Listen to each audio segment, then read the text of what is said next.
Hi అండి అందరికీ please subscribe చేసుకొని లైక్ కొట్టండి. ఇక్కడ వచ్చేసి మనం స్వీట్ కార్న్ బోరాలు చేసుకుందాం. స్వీట్ కార్న్ బోరాలకి 2 స్వీట్ కార్న్ కండలు తీసుకొని శుభ్రంగా విత్తనాలన్నీ ఒలుచుకొని గిన్నెలో పోసుకొని మిక్సీ గిన్నెకి వేసేసుకొని ఇది మెత్తగా మిక్సీ పట్టుకున్న తర్వాత ఒక గిన్నెలో పోసేసుకోవాలి. తర్వాత ఇక్కడ వచ్చేసి బెల్లం తీసుకొని 1 కప్పు బెల్లము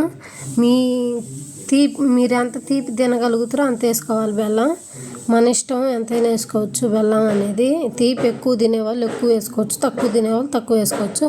బెల్లాన్ని మెత్తగా మిక్సీలో వేసి మిక్సీ పట్టేసి తర్వాత మనం స్వీట్ కార్న్ మిశ్రమం ముందే మిక్సీ పట్టుకున్నాం కదా, అది కూడా ఆ బెల్లం మిక్సీ పట్టుకున్న దానిలోనే వేసి మళ్ళీ ఒకసారి తిప్పితే మొత్తం కలిసిపోతుంది. బెల్లము స్వీట్ కార్న్ మిశ్రమం మొత్తం కలిసిపోయిన తర్వాత మనం ఒక గిన్నెలో పోసేసుకొని స్వీట్ కార్న్కి బూరెలకి మనం చేయడానికి కుదిరేంత కొంచెం బియ్యం పిండి కలుపుకోవాలి.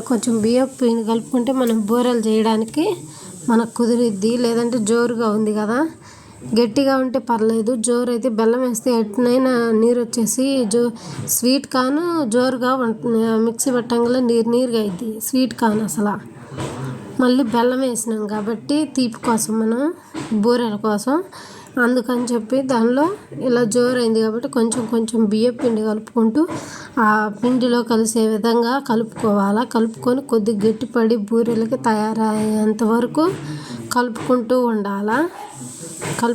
ఉంటే మనకి పిండి అనేది బూరెలు వేయడానికి కుదిరిద్ది. ఇక్కడ వచ్చేసి బాండీ కూడా పెట్టేసుకొని ఓ పక్క బాండీ పెట్టుకొని ఆ బాండీ వేడెక్కనిచ్చి నూనె వేడెక్కనివ్వాలా.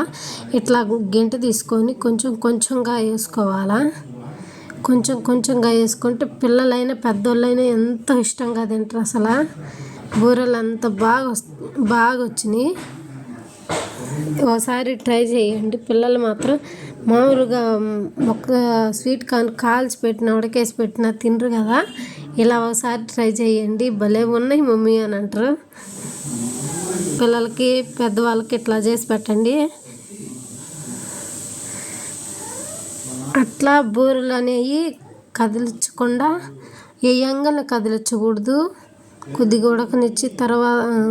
ఉడకనిచ్చి 2 వైపులు కాల్చుకుంటే ఎర్రగా వచ్చిందా కాల్చుకోవాలి. అప్పుడు బూరెలు సూపర్. అంటే ప్లీజ్ సబ్స్క్రైబ్ చేసుకొని లైక్ కొట్టండి.